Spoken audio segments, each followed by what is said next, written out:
सविनय अवज्ञा आंदोलन सिविल डिसोबीडियंस मूवमेंट भारत के स्वतंत्रता संग्राम महत्वपूर्ण आंदोलनों में से एक था।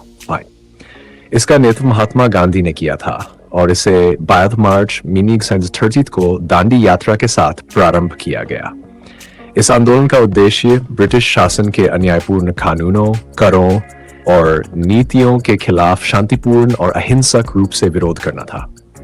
इस आंदोलन के बारे में सभी महत्वपूर्ण तथ्यों को निम्नलिखित बिंदुओं में समझाया गया है। I haven't made a term.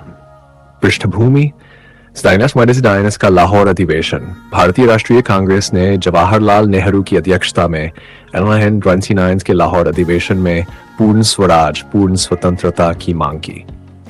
6 जनवरी 1930 को स्वतंत्रता दिवस के रूप में मनाया गया और ब्रिटिश शासन को चुनौती देने के लिए सविनय अवज्ञा आंदोलन शुरू करने की योजना बनाई गई। शुरुआत दांडी यात्रा 12 मार्च अप्रैल महात्मा गांधी ने गुजरात के साबरमती आश्रम से 8 अनुयायियों के साथ 12 मार्च 1930 को दांडी यात्रा शुरू की। 200 सौदी मील 586 किलोमीटर की इस यात्रा का उद्देश्य ब्रिटिश सरकार के नमक कानून को तोड़ना था।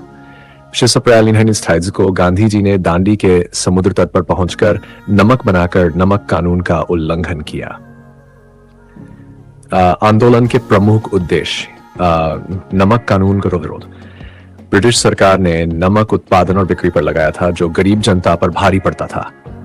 करों का बहिष्कार, अन्यायपूर्ण करों और नीतियों का पालन न करना, अहिंसक प्रतिरोध, ब्रिटिश शासन के कानूनों का शांतिपूर्ण उल्लंघन। आंदोलन के मुख्य कागरा दांडी यात्रा के बाद देश भर में नमक कानून का उल्लंघन किया गया।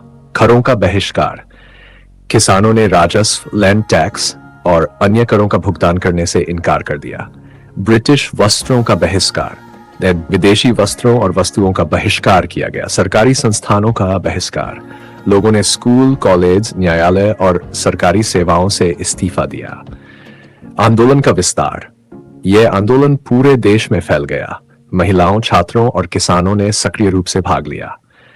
नेहरू, वल्लभ भाई पटेल, सरोजिनी नायडू जैसे कई नेताओं को गिरफ्तार किया गया। उत्तर पश्चिम सीमांत क्षेत्र में अब्दुल गफ्फार खान ने आंदोलन का नेतृत्व किया।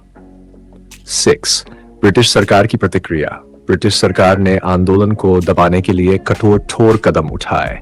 हजारों सत्याग्रहियों को गिरफ्तार किया गया। दमनकारी नीतियां लागू की गई। प्रेस और सार्वजनिक सभाओं पर प्रतिबंध लगाया गया। गांधी इरविन समझौता 1938 मार्च 1938 में महात्मा गांधी और वायसराय लॉर्ड इरविन के बीच समझौता हुआ। समझौते के तहत आंदोलन समाप्त करने पर सहमति बनी। राजनीतिक कैदियों को रिहा किया गया। गांधी जी ने गोलमेज सम्मेलन में भाग लिया। 8 आंदोलन की विशेषताएं, अहिंसा का पालन, आंदोलन पूरी तरह अहिंसक था। सामाजिक सहभागिता, इसमें सभी वर्गों के लोग शामिल हुए। राष्ट्रीय जागरूकता, इसने भारतीय जनता में स्वतंत्रता के प्रति जागरूकता बढ़ाई। आंदोलन का प्रभाव, यह आंदोलन भारतीय स्वतंत्रता संग्राम में मील का पत्थर साबित हुआ। इसने ब्रिटिश साम्राज्य की नींव को कमजोर किया। आंदोलन ने अंतर्राष्ट्रीय स्तर पर भारतीय स्वतंत्रता संघर्ष को पहचान दिलाई। आंदोलन का अंत, सविनय अवज्ञा आंदोलन 1930 में समाप्त हो गया, लेकिन यह भारत की स्वतंत्रता के लिए नई रणनीतियों और आंदोलनों का आधार बना। निष्कर्ष, सविनय अवज्ञा आंदोलन भारतीय स्वतंत्रता संग्राम का एक महत्वपूर्ण अध्याय था। इसकी सफलता गांधी जी की अहिंसा और सत्याग्रह की नीति पर आधारित थी। इसने भारतीय जनता को एकजुट कर स्वतंत्रता के लिए प्रेरित किया।